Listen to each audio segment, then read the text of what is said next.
Hello, my name is Monique, and I am a realtor with Keller Williams Capital. And today, this is, I believe, number 6. I'll be honest, it's been a while since I've made a video. But as always, in conversation, a good topic came up. So I thought it'd be interesting to share, and it could be some value for you. So today's topic is, should you use Zillow to gauge a price? Okay, so in my scenario, as always, I have a scenario from a conversation. In my scenario, a person's interested in possibly selling their house in the future. And they decided to, once driving down the street, they noticed that there's a house for sale very similar to theirs as far as the size and the neighborhood, made very similar, so they assume it probably has the same amount of rooms and bathrooms and such. So they decided that they would go on Zillow to kind of get an idea of what those houses are selling for. Maybe that would help them gauge what they can get for their home. Okay, not a bad idea. I see where they're going with that. However, Zillow cannot be used to be the only thing that you use to gauge. I say you must have comparables done. And who can give you comparables? An agent. All right, so let me explain the difference. But before I do that, I want to take a minute to say, as always, anything that I say in my videos is completely my opinion. Okay, so there's obviously going to be multiple opinions and even many other reasons aside from the ones that I'll list.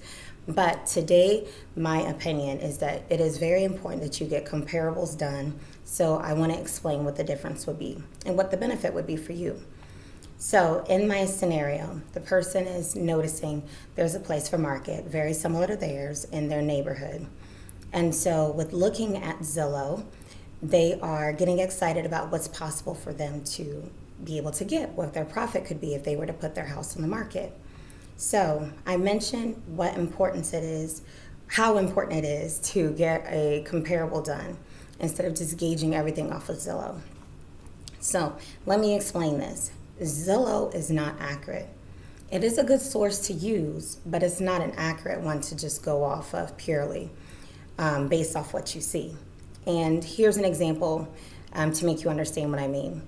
For example, you go on Zillow, you see a house is for sale, you contact the agent that's listed on there, and they happen to mention that that house is no longer available. It never said pending. They're just saying it's not available any longer. There's a good chance that that house is actually already sold, and for whatever reason, somehow it's still on there, mainly to be used as a way for you to contact that agent. You then say what you're looking for. They say it's not available, and then they continue on, and then you get email after email after email because now you're on their email list, right? Okay, you probably have experienced that. So again, that's to show it's not necessarily always accurate. The question I want to bring to you is, does Zillow have any idea of any updates or changes or repairs that you've made to your home? If you're thinking no, that's completely true. So if they have no idea how your house can compare to the neighbors, how can they then give you an accurate depiction of what your house could sell for? My meaning for that is Zillow has no way of knowing any updates that you've made to your home. They have no way of knowing if you have repaired the roof. Did you repair any of the electrical? Has plumbing been updated? Did you add a room? Did you add a bathroom? Do you have all brand new appliances? Have you made any updates or changes? Did you change your flooring? Have you changed, added a fence or made an additional parking space or anything that might have added value? They have no way of knowing those things. In that instance, you could be possibly thinking that you're able to make one amount and truly you're able to get a whole lot more. So again, Zillow, not 100% accurate. You can use it as a source, but it's definitely not the only thing that you should be using to gauge.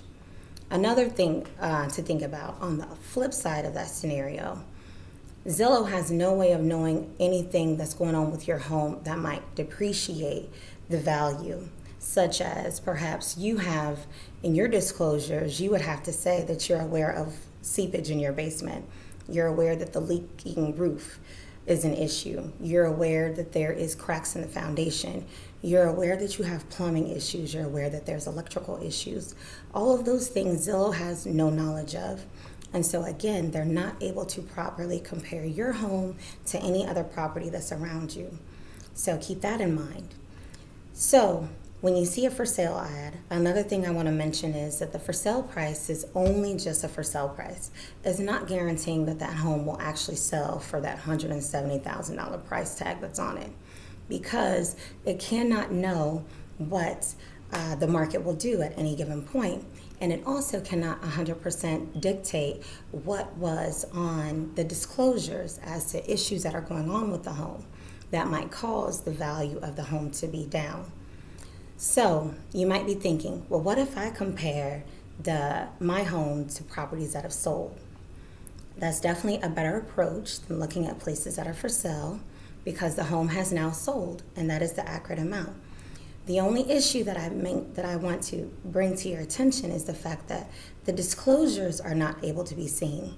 So that house that sold for $170,000, it may have sold for $170,000 because there's many things that needed to be repaired on it that are not the same issues that you have, such as that house may have a lot of seepage that the basement gets, or perhaps the roof is extremely old, and so the house was priced for those things to be taken into consideration. With you not having those same issues, you may be able to get a whole lot more, or perhaps you may get less based upon things that are going on with your home.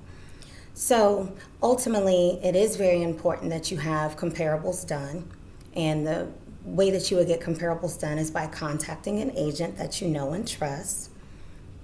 Yep, that's me. I'm the agent that you know and can trust.